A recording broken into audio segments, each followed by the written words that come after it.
আসসালামু আলাইকুম প্রিয় দেশবাসী। আশা করি সবাই সুস্থ আছেন।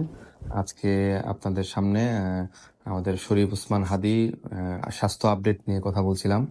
তার সর্বশেষ আপডেট অনুসারে তার নতুন করে সিটি স্ক্যান করা হয়েছে এবং সেই সিটি স্ক্যানে তার ব্রেনের যে ইস্কেমিয়াটা ছিল, সেই ইস্কেমিয়াটা আমরা দেখেছি যে রয়ে গিয়েছে এবং ইস্কেমিয়াটা কিছুটা বেড়েছে।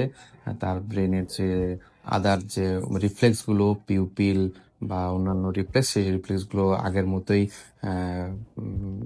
রিফ্লেক্স পাওয়া যাচ্ছে না এবং তার হার্ট নরঅ্যাড্রেনালিন সাপোর্টে ফাংশন করছে, তার লাংস ভেন্টিলেশন সাপোর্টে কাজ করছে এবং তার কিডনি ইউরিন আউটপুটও আগের মতোই সাপোর্টের মাধ্যমে ইউরিন আউটপুট হচ্ছে এবং তার যে ব্রেনের মধ্যে একটা ছোট গুলির অংশ রয়ে গিয়েছে, সেটার জন্য অনেকে মনে করছে যে নতুন করে অপারেশন লাগবে কিনা বা তার অপারেশন করার জন্য সিঙ্গাপুর থেকে ইউকেতে বা ইউএসএ তে নেওয়া হতে পারে কিনা এই ব্যাপারে একটা আলোচনা এসছে। তবে আমরা বলতে চাই যে তার মূলত যে জায়গায় ডিপ সিলেট অংশে গুলির অংশটা রয়ে গিয়েছে, সেটা অপারেশন করলেই যে তার ব্রেন ফাংশনিং হবে এবং তার নতুন করে ডেভেলপমেন্ট হবে, এটা আসলে এখনো বলা যায় না। তবে তার রিস্ক বেনিফিট যদি আমরা চিন্তা করি, তাহলে দেখবো যে তার যে জার্নির যে ধকলটা, সেটা সহ্য করার মতো তার বডি কন্ডিশন আছে কিনা সেটা বিবেচনায় নেবেন ডক্টররা এবং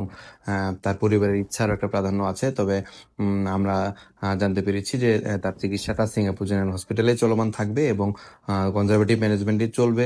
পরবর্তীতে প্রতিদিনই তার ইনভেস্টিগেশনগুলো করে তার রেগুলার ফলো আপ করা হবে এবং তার আসলে ফলো আপ দেওয়ার মতো বা প্রতিদিন আপডেট দেওয়ার মতো আসলে তেমন কিছু নেই, তার প্রোগ্রেস নেই, অবস্থা ক্রিটিক্যাল এবং স্ট্যাটিক আগের মতোই রয়েছে এবং আমরা সবাই তার সুস্থতার জন্য দোয়া করব এবং বিভিন্ন দিকে যে গুজব ছড়ানো হচ্ছে, এই গুজবে আমরা কান দিব না। তার পরিবারের জন্য আমরা দোয়া করব, তার পরিবারকে যেন ধৈর্য ধারণ করার তৌফিক দান করে এবং আমরা চাই যে বাংলাদেশের যে চিকিৎসা প্রসিডিউর চলেছিল এবং তারই ধারাবাহিকতায় সিঙ্গাপুর জেনারেল হসপিটালে বেস্ট ট্রিটমেন্টটাই পাচ্ছে এবং সেখানেই ট্রিটমেন্টটা কন্টিনিউ করবে বলে আমরা মনে করি। ধন্যবাদ।